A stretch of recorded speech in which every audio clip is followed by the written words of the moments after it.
periodicity in properties. Why do we need to classify elements? Whenever you visit a large library, you see that there are thousands and thousands of books.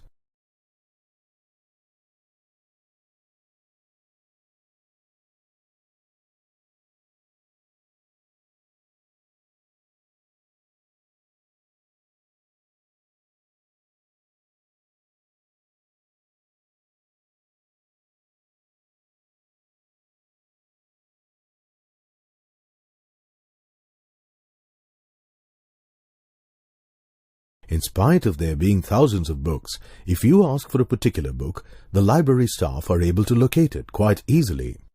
How do they do it?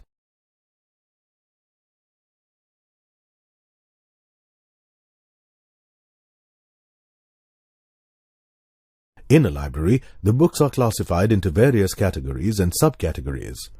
Due to this proper classification, the location of books becomes very easy.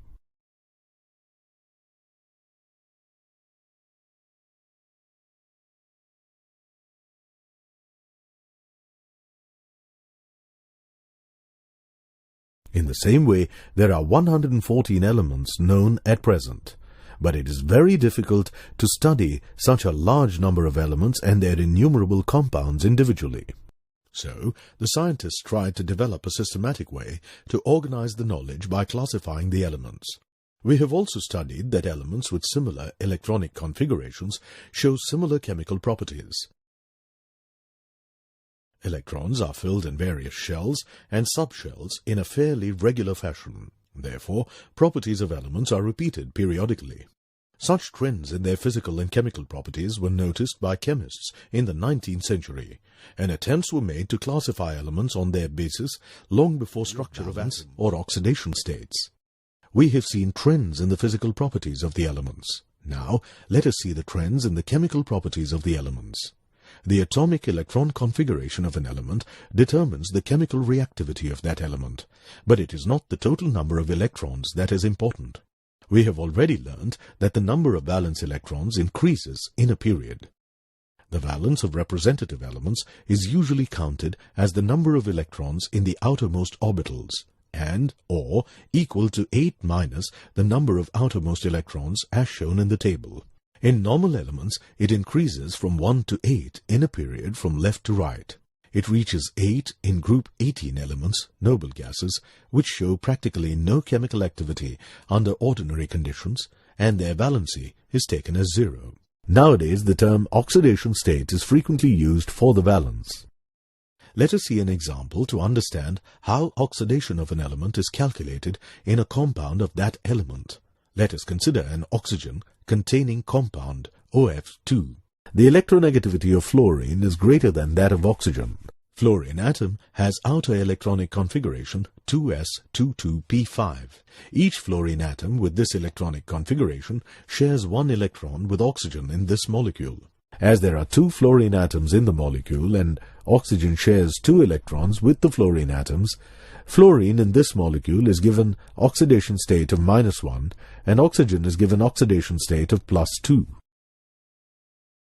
Take another example of Na2O. Here, oxygen is more electronegative than sodium, so it accepts electrons from sodium atoms. Sodium with electronic configuration 3s1 loses 1 electron to oxygen and it is given oxidation state +1. Whereas oxygen accepts 2 electrons, 1 from each of the 2 sodium atoms.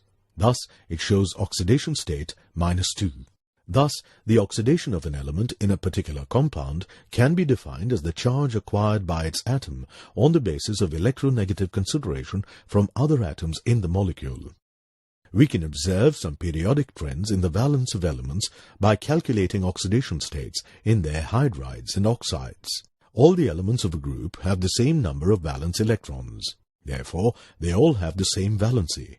Thus, valency of all group 1 elements, alkali metals, is 1. Similarly, valency of all group 17 elements, halogens, is 1 with respect to hydrogen and 7 with respect to oxygen.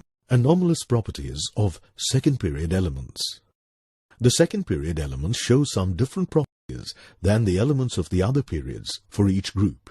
This means the first element of each of the groups 1, 2, and 13 to 17 exhibit difference in many respects from the other members of their respective group.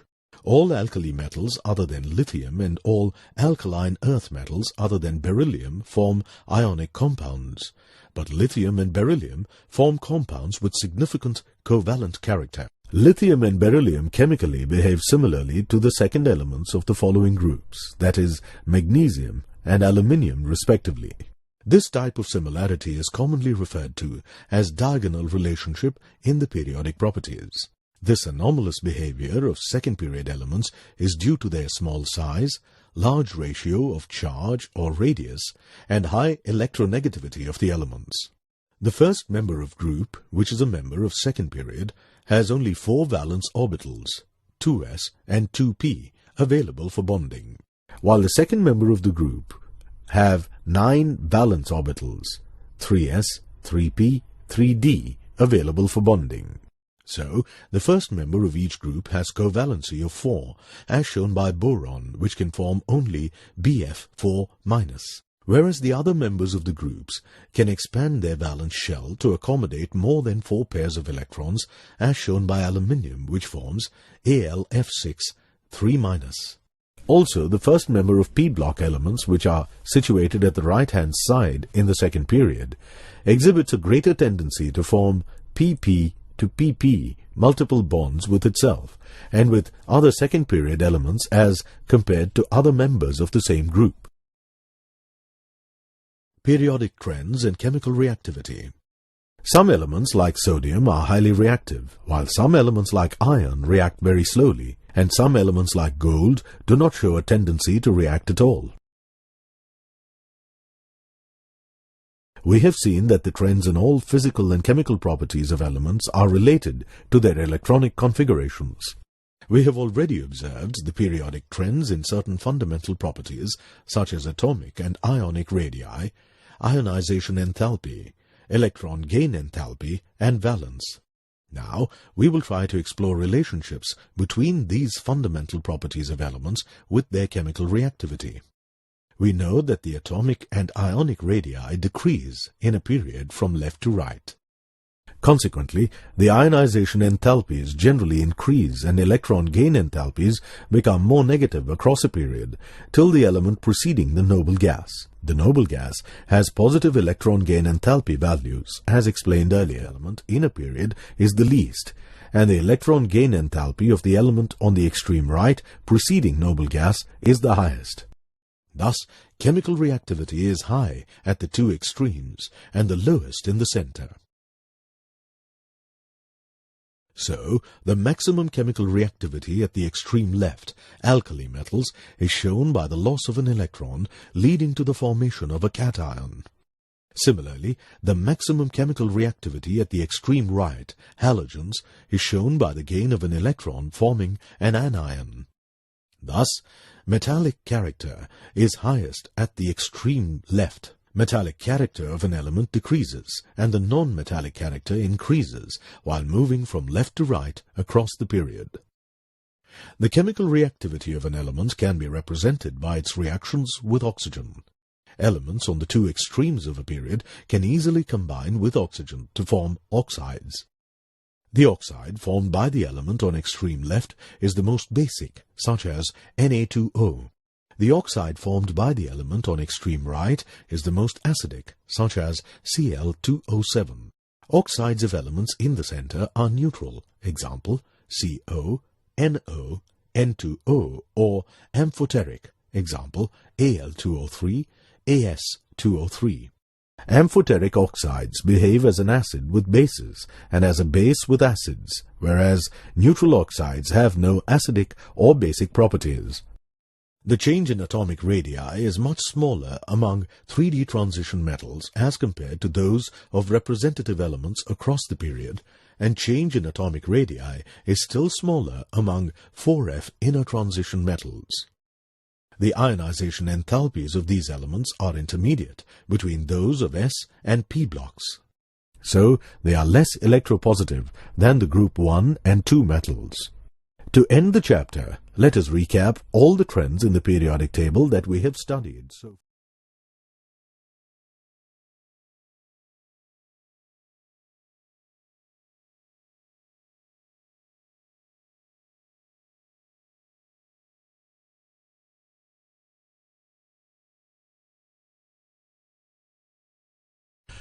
In the early 19th century, 31 elements were known to man.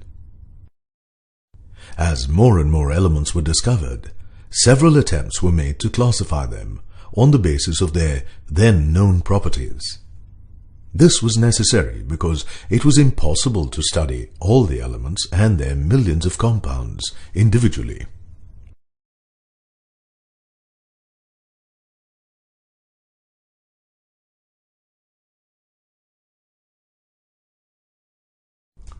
Today, there are around 118 elements, out of which 26 are man-made. All these have been incorporated in the modern periodic table. The journey leading to this final and most appropriate and scientific classification was very interesting. Around 330 BC, Aristotle gave his four-element theory of classification. The next major attempt at classification was carried out in the 18th century when Lavoisier classified the then known elements into metals and non-metals based on their properties. In 1828, Berzelius gave the atomic mass and modern symbols to 45 elements. Then in the year 1829, Johann Dobereiner classified elements based on his famous law of triads. In 1862, Champ-Courtois observed the periodicity of elements and devised the telluric helix based on the atomic masses of elements. In the year 1856, John Newlands proposed a classification of elements based on the law of octaves. After 13 years, in 1869, Dmitri Mendeleev classified elements on the basis of their atomic weights and placed them in a periodic table. Finally, in 1913, the modern periodic table was proposed by Henry Moseley, who arranged the elements in order of their increasing atomic numbers.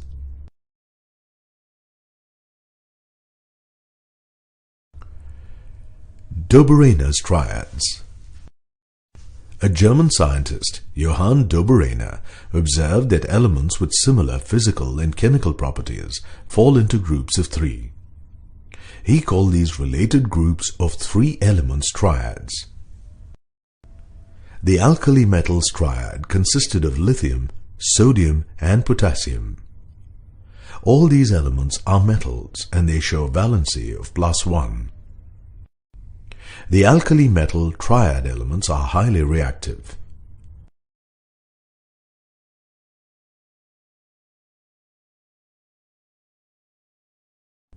The alkaline earth metal triad consisted of calcium, strontium, and barium.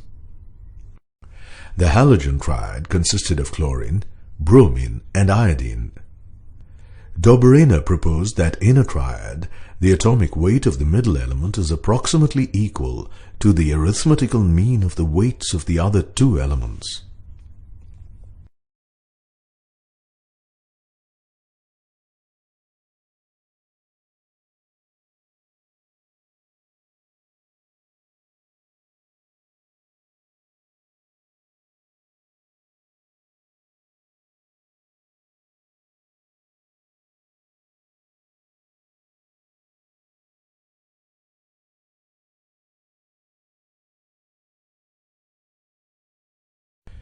Dobereiner's classification was the first attempt to classify elements into smaller and simpler subgroups. He was the first to recognize the relationship between the properties of the elements and their atomic masses. Dobereiner's classification had certain drawbacks. Dobereiner's concept of triads could be applied to only 1/6 of the elements known at that time. His triad model became outdated when the new elements that were discovered did not fit into it.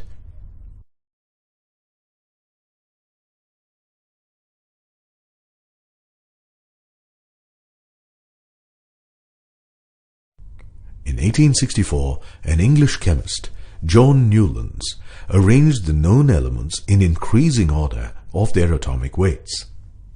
He based his classification on the 8 notes in a musical scale. Do, re, mi, fa, sol, la, ti, do. These set of notes are called octaves. Do, re, mi, fa, sol, la, ti, do. Na, which is the eighth element after Li, shows similar properties to those of Li. He proposed that as every eighth musical note is the same as the first note, every eighth element shows properties similar to the first element when arranged in increasing order of atomic masses. This statement is called Newlands' law of octaves.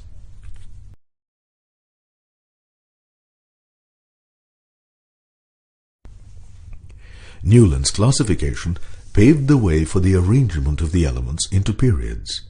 He suggested that there is a gradation in properties with an increase in atomic weight. The elements also show similar properties after a regular interval in atomic masses. Let's check out the drawbacks of Newlands' classification. His law was applicable only up to atomic number 20, that is, calcium. At certain places, he placed two elements in the same slot, example, nickel and cobalt. Certain elements with similar properties were placed far away from each other, example, iron shows similar properties to those of nickel and cobalt, but it is placed far away from them. Certain elements with different properties were placed together, that is, in the same group. With the discovery of noble gases, the properties of the eighth element were no longer similar to those of the first one. Newlands assumed that only 56 elements existed, and no more elements would be discovered in the future.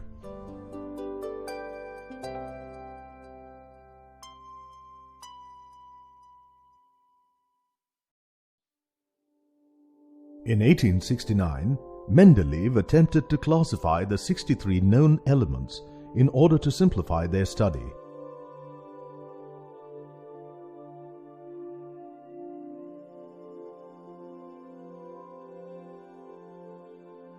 He wrote the properties of each element, chemical formulae of hydride and oxide, and sorted elements with similar weight. Mendeleev's periodic table had 9 vertical columns called groups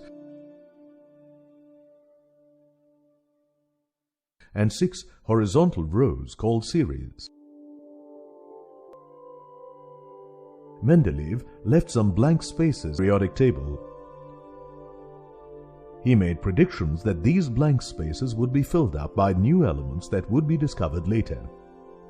Based on their positions in the periodic table, he predicted the properties of those elements.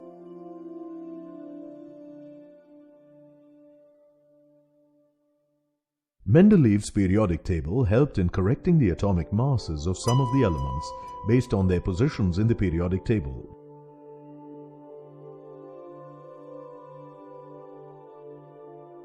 Some elements with higher atomic weights were placed before those with lower atomic weights. For example, argon was placed before potassium and cobalt was placed before nickel. Dissimilar elements were placed together, for example, manganese and halogens. On the other hand, similar elements were placed in different groups, for example, copper and mercury.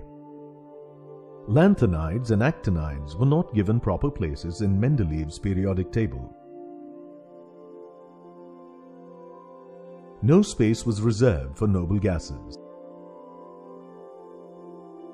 Isotopes, which are atoms of the same element having different atomic masses, were not given separate places in the periodic table.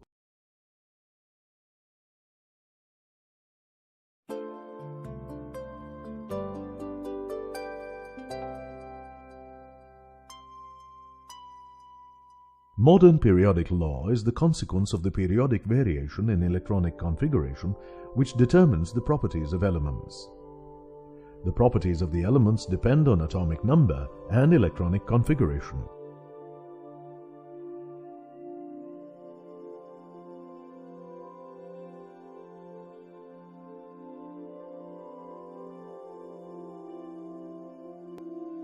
In a period, elements are arranged in increasing order of atomic number.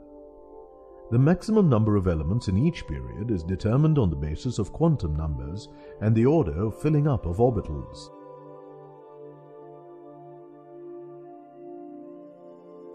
Elements with similar properties are arranged in vertical columns called groups or families.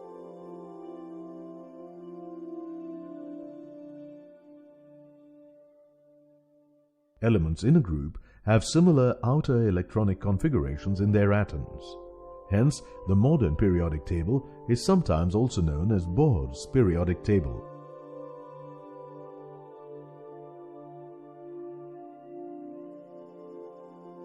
Lanthanum and 15 elements constitute the lanthanide series, which resemble each other as the differentiating electron is entering into the 4f orbital of the anti-penultimate shell.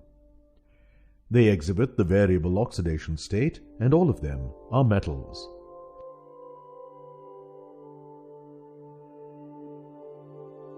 Similarly, the 15 elements following actinium, in which the 5f orbital is filled, are called actinoids.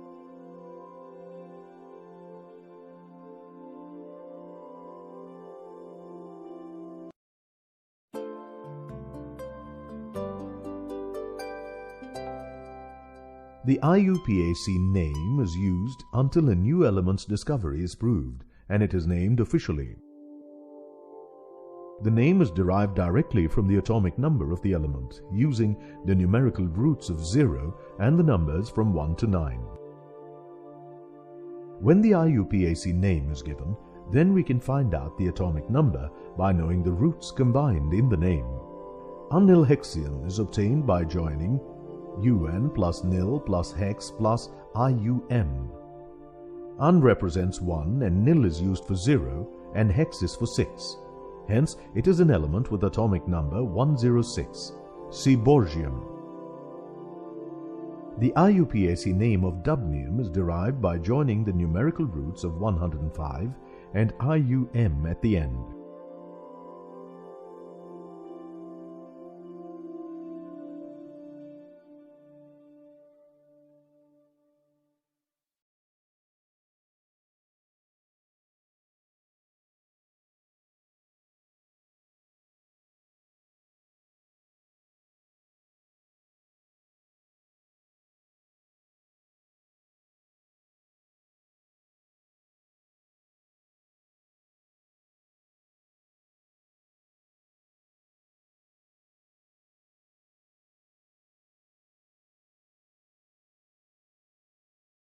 Electronic configuration is the arrangement of electrons into orbitals around the nucleus of an atom.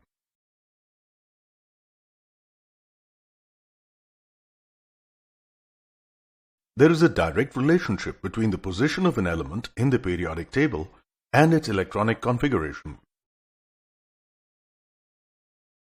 In the modern periodic table, the elements are arranged in vertical columns called groups and horizontal rows called periods, based on increasing order of atomic number. There are 7 periods in the modern periodic table. Each period indicates the value of the principal quantum number n of the valence shell.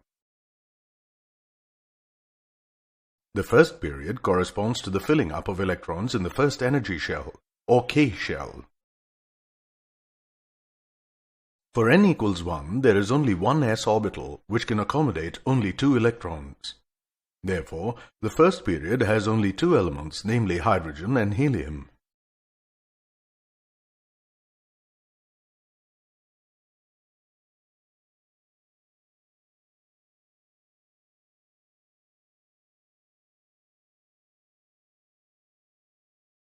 As the outer shell is completely filled in He, it is chemically unreactive and placed in the 18th group along with the other noble gases. The general electronic configuration of the first period is 1s, 1, 2.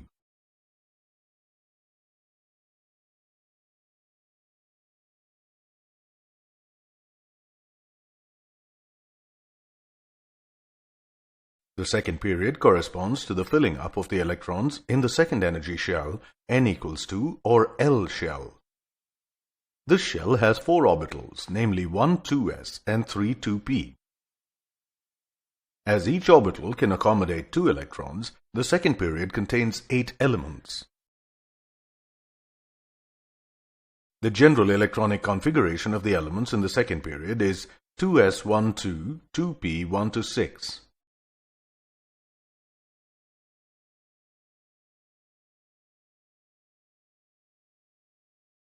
In a similar way, the third period corresponds to the filling up of the electrons in the third shell or M shell. The third shell has 9 orbitals, 1 3s, 3 3p and 5 3d. As we move from sodium to argon, s and p orbitals of third shells are being filled up progressively.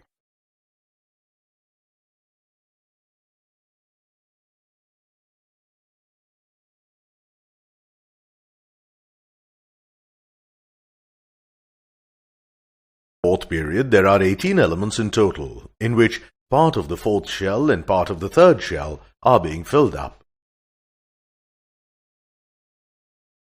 As we move across the fourth and fifth periods, it has been observed that the outermost and penultimate energy shells are filled up with electrons.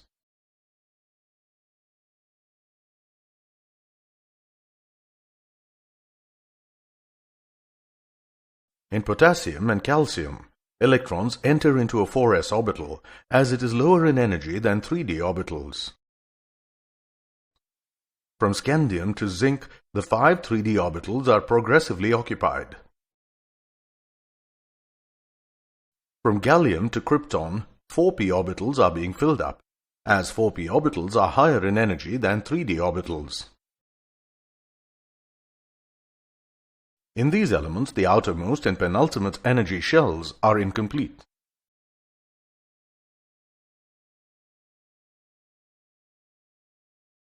In the fifth period, 1 5s, 5 4d, and 3 5p orbitals are being filled up with electrons.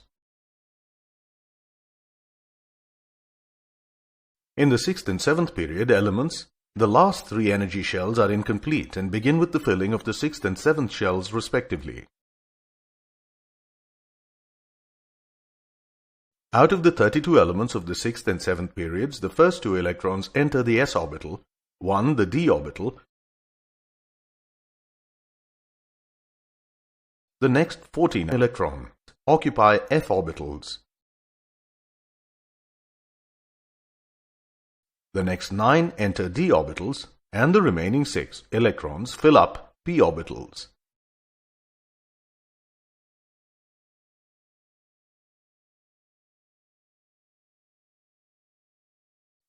There are 18 groups in the periodic table. In a group, all the elements have a similar outer shell configuration. In the first group, the s orbital of the outer shell is filled up with 1 electron. All the elements in the second group have 2 electrons in the s orbital of the valence shell. In 3 to 12 groups, the d orbital of penultimate shell gets filled up. Group 13 elements are known as boron family.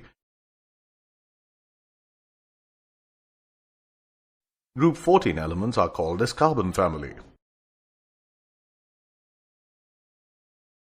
Group 15 elements which resemble nitrogen are represented as nitrogen family. Chalcogens and halogens have highly negative electron gain enthalpies and readily add 1 or 2 electrons to attain the stable noble gas configuration. Noble gases are chemically unreactive as their outer shells are completely filled. In groups 13 to 18, the p orbitals of the valence shell get filled up with electrons.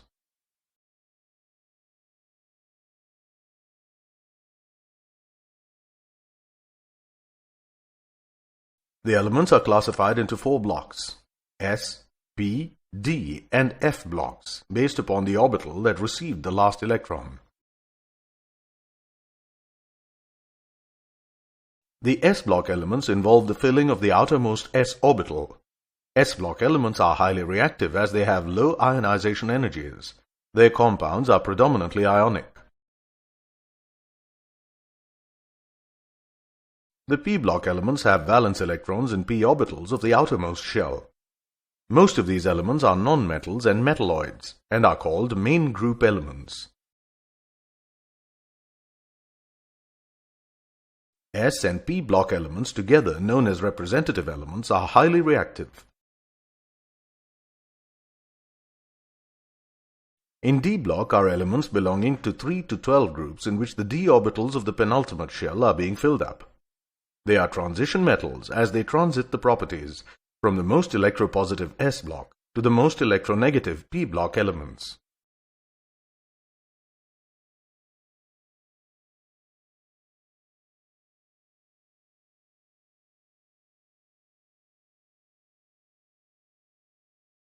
Two rows of elements at the bottom of the periodic table are called f-block elements, as the last electron added to each element is filled in the f orbital.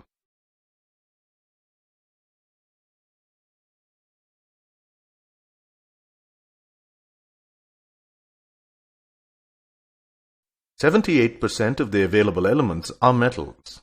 Metals are solids with high melting and boiling points. They are malleable. They can be fabricated into thin sheets. They are ductile. They can be drawn into thin wires. Cu is used in making electrical wires and tungsten is used in making filaments as they are good conductors of heat and electricity." Where do we find the metals in the periodic table? Non-metals are soft and brittle. Except Br2, most of them are gases or solids. They have low melting and boiling points. They are non-malleable and non-ductile. They are poor conductors of heat and electricity. Graphite is an exception.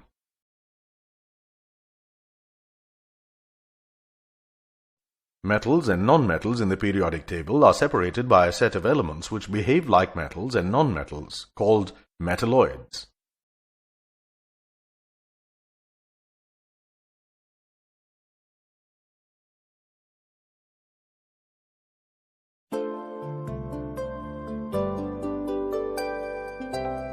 The distance from the center of the nucleus of the electron cloud of the outermost shell is called the atomic radius. The atomic radii of nonmetals are referred to as covalent or van der Waals radii. However, the atomic radii of metals are called metallic radii. Covalent radius is 1/2 of the internuclear distance between two covalently bonded atoms of the same element. The bond length of chlorine atoms in a molecule is 198 picometers. Therefore, the covalent radius is 99 picometers. Van der Waals force is the weak force existing between two identical non-bonded isolated atoms or between two identical adjacent molecules of an element in its solid state.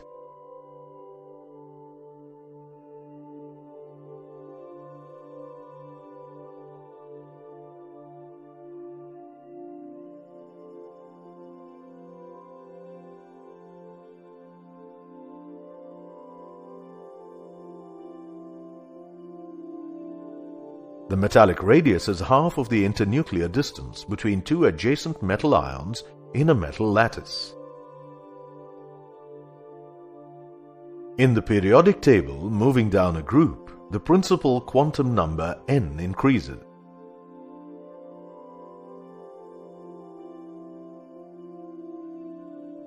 The differentiating electron enters a new energy shell, which is always further away from the nucleus. The contractive effect of the increased nuclear charge is outweighed by the addition of a new shell.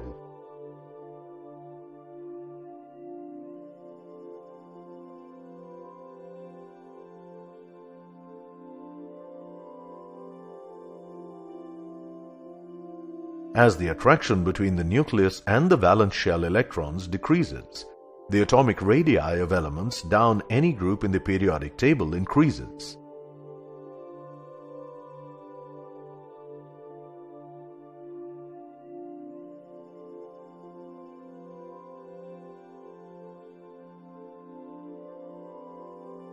Atomic radii decrease across a given period. The differentiating electron enters the same energy shell. The effective nuclear charge increases with the increase in atomic number and pulls the electrons closer.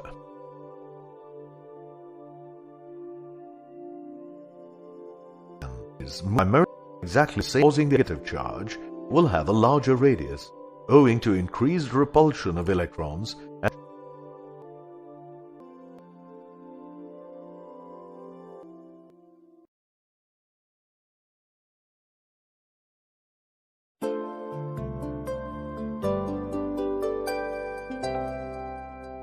the energy required to remove an electron from an isolated gaseous atom is called ionization enthalpy. The first ionization enthalpy is that enthalpy which is required to remove the first electron.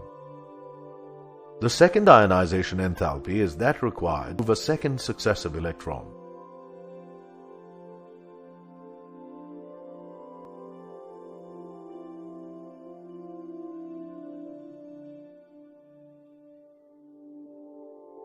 Moving down a group, the atomic radius increases and hence Going periodic table from left to right, the ionization energy generally increases. The electrons are more tightly so that the atoms are smaller.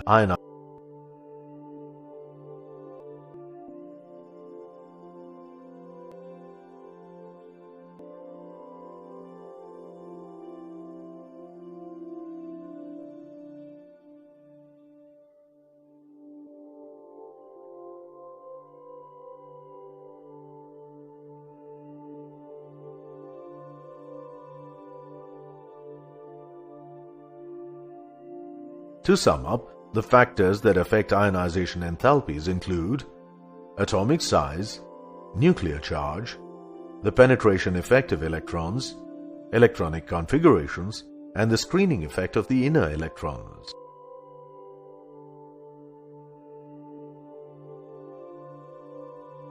Electrons in the orbitals of inner shells shield or act as a screen for the outer electrons from nuclear attractions, and therefore the nuclear attraction exerted on the electrons of the valence shell decreases.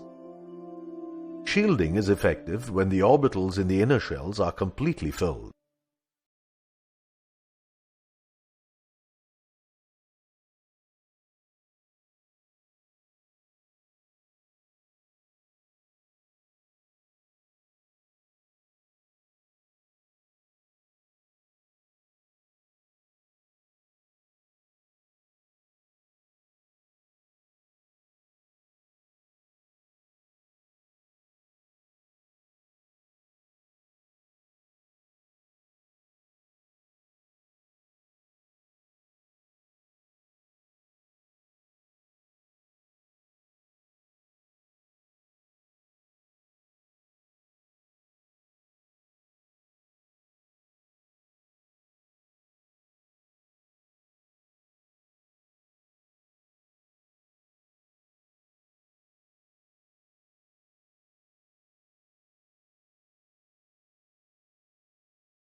Successive electron gain enthalpies are also possible.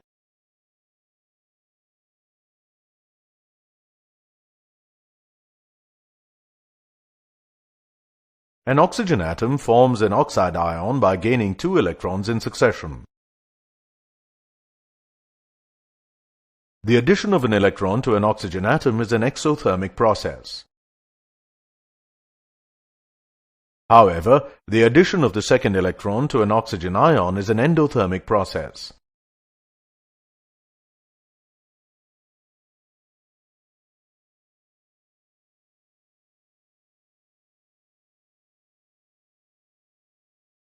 Halogens have a strong tendency to accept an electron to attain a stable electronic configuration.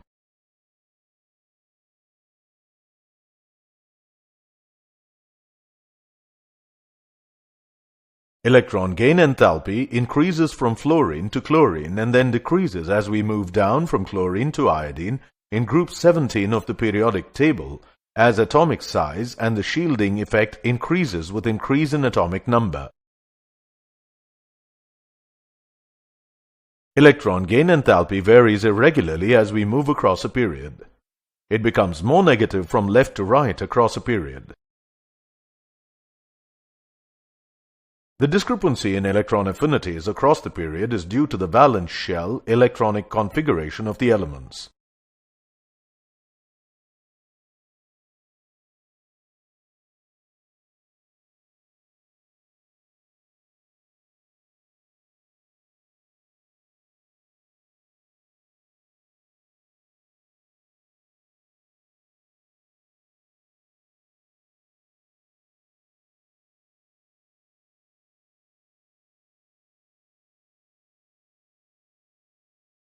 An added electron in a chlorine atom experiences a significant effective nuclear charge, hence it shows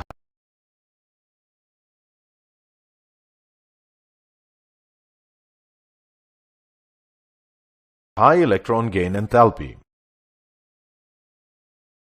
Elements with half-filled and completely filled valence shells show very low electron gain enthalpy as the electrons experience electron-electron repulsion and are effectively shielded from the nucleus. To sum up, electron affinity depends on the atomic size, the shielding effect of inner electrons, effective nuclear charge, and electronic configurations.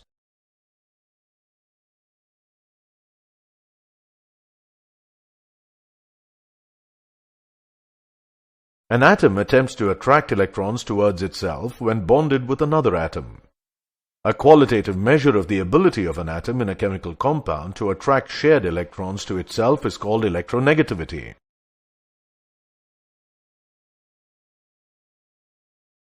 A more electronegative atom can remove a valence electron from a less electronegative atom and form an anion. A less electronegative atom loses an electron as it cannot compete to attract the electron, so it forms a cation. Cation and anion are attracted by an ionic bond.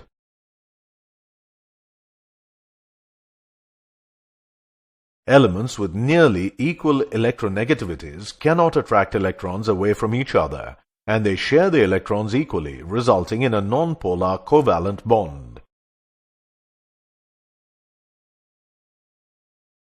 Unequal sharing of electrons between a more electronegative oxygen atom and less electronegative hydrogen results in the formation of a polar covalent bond.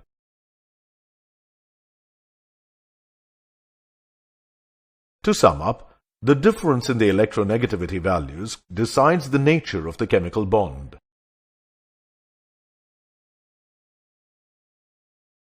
The value of electronegativity depends upon the size of the atom, the number of valence electrons, and the effective nuclear charge.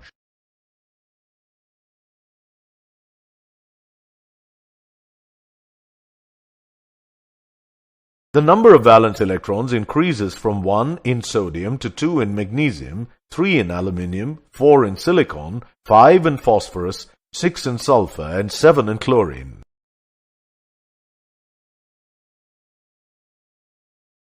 Electronegativity increases with an increase in the number of valence electrons.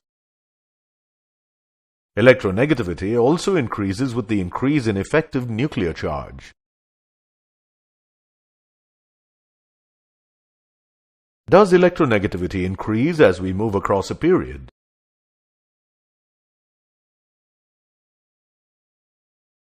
This graph reflects the trend in electronegativity across period 3.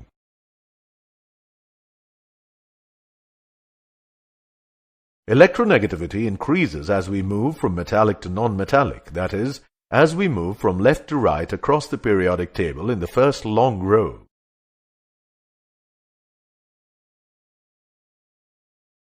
Electronegativity decreases within a given group as we move down.